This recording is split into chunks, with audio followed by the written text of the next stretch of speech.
Растот на цената на златото забрза во 2025 година и до втората половина на февруари вкупниот раст годинава е околу 12%. Ова е дополнително зголемување и продолжување на трендот од 2024 година, кога цената на златото порасна за цели 27% на годишно ниво.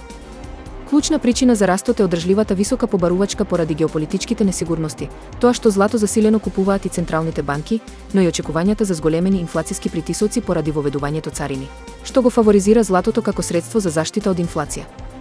Од почетокот на годината слабе е доларот, што оди во прилог на побарувачката на злато, бидејќи во ваков случај, златото изгледа подостапно кога ќе се изрази во други валути.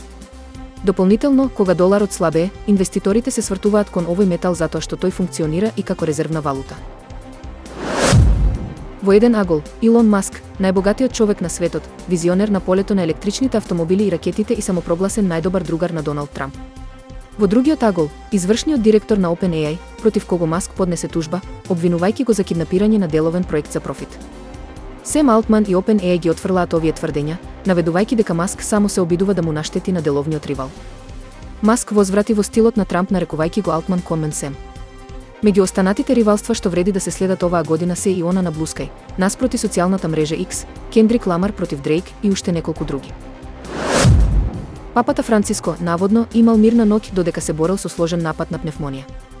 Во Ватикан веќе кружат гласини за можноста тој да се повлече од функцијата, иако моментално го негира тоа. Во болничката соба на папата Франциско влегуваат само неговите најблиски соработници. Една од ретките личности што го посетиле италијанската десничарска премиерка Џорџија Мелони. Според информациите од болницата, папата дал инструкции неговата здравствена состојба да не се чува во тајност. Основното јавно обвинителство во Белград, по спроведената доказна постапка, до судот поднесе обвинителен акт против Богдан Илик, попознат како Бака Прасе. Богдан Илик, попознат како Бака Прасе, обвинителството го товари за затајување данок од повеќе од 1 милион динари.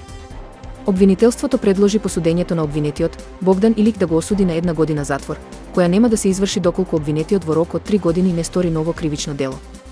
Нему му се заканува и парична казна од 100.000 динари.